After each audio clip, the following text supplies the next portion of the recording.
So in this video, I want to discuss a capital budgeting problem where you're looking to replace a machine. Let me zoom in here to the problem. So Global Stew are considering replacing a machine, and the old one is depreciated straight line for 10 years at 120,000. It's 5 years left of use, at which time salvage is zero. Be sold for 40,000. Current book value is 60,000. Purchase price new machine is 250,000. Shipping and installation of 12,500. As a 5 year life and expected salvage of 25,000. Annual savings in material, labor, and utilities of 40,000. Requires inventory of 30,000. Taxes are 40%. Cost of capital is 16%. And it's also depreciated straight line for 5 years. All right, so a lot of information here, walking through how we do this. So first we need to find the cash flow at time zero. We look at the purchase price, which in this case, negative 250,000. We also take away the installation or if there were freight modifications, etc. There's no investment tax credit in this problem that would add to the number. We then look at the replacement. Since it's a replacement problem, we do have an asset put in the sale price of the asset being sold, which is 40,000. And then if you sell anything above book value, then you have to pay taxes on it. Or if you sell something and it's below book value, you receive tax credit. You receive a tax money back for that. In this problem, you do receive money back, and to calculate this, and you could do this in a separate area or sale, but I just did it here for the formula here. So this is equal to the 120,000 over 10 because the previous machine, that's what you bought it for.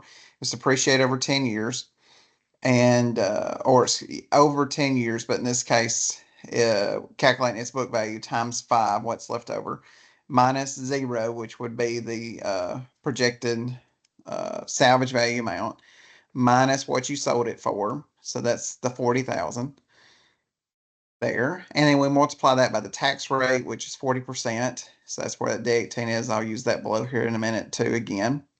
So doing that, you get 8,000.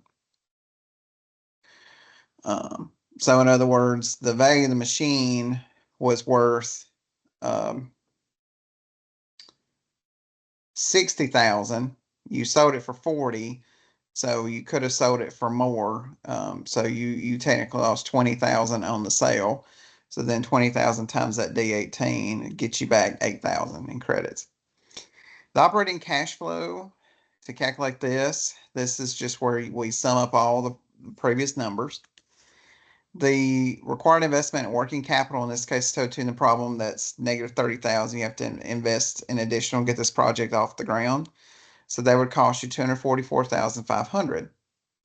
Then for the remaining cash flows from years 1 through 5, so part 2 of this, of 3, is we're going to use this particular methodology where we take the sales minus the cash expenses multiplied by 1 minus the tax rate plus the tax shield that's equivalent to depreciation times the tax rate.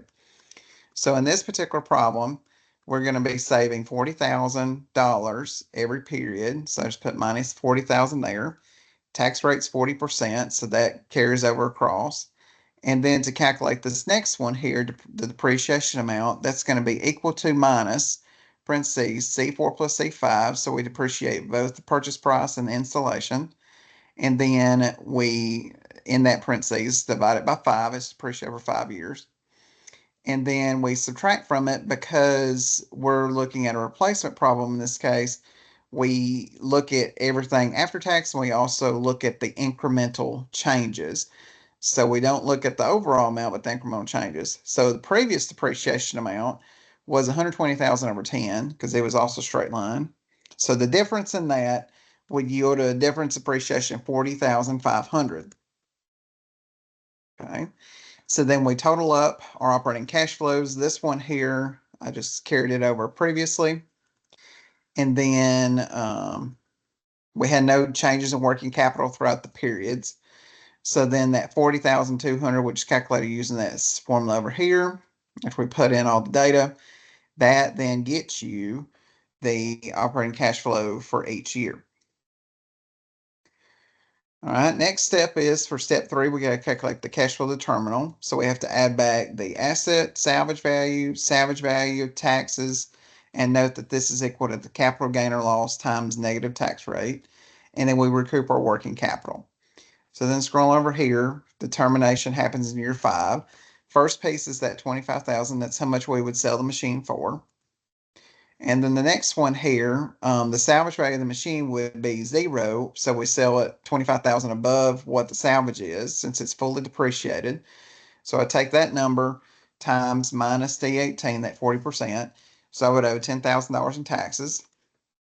Then the 30,000, this comes from recouping the working capital changes. So in this particular case, that only happened in this sale.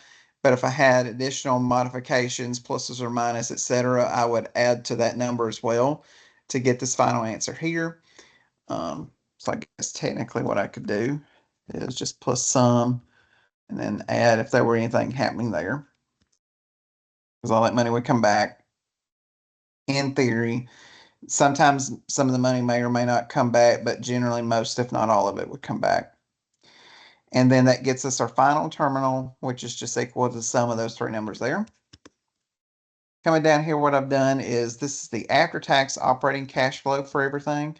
So this negative 244.5, that's just a carryover from the previous. And then the 40,200 is showing up. That is equal to these numbers here. And then your final cash flow, the reason why it's different is because you have to add the 40,200 we calculated previously, plus that terminal cash flow into perpetuity of that 45,000. And these are numbers I can use to calculate the NPV and IRR. So the NPV of this is going to be equal NPV parentheses D28, the discount rate is 16%, comma, D37 colon H37, and then plus C37. So don't forget the net present value function, that year 0 cash flow is going to happen on the outside because this wants value 1 to start, which is the year 1 cash flow of 40,200. So we get a negative net present value. If you were using that decision rule, you would reject the project. With IRR, we just highlight all of our cash flows and hit enter. And that is 0.18%. That is less than discount rate of 16%. Since it doesn't cross over the hurdle, we would reject the project. So in other words, for this particular project looking to replace the machine, given these parameters, we would not replace the machine.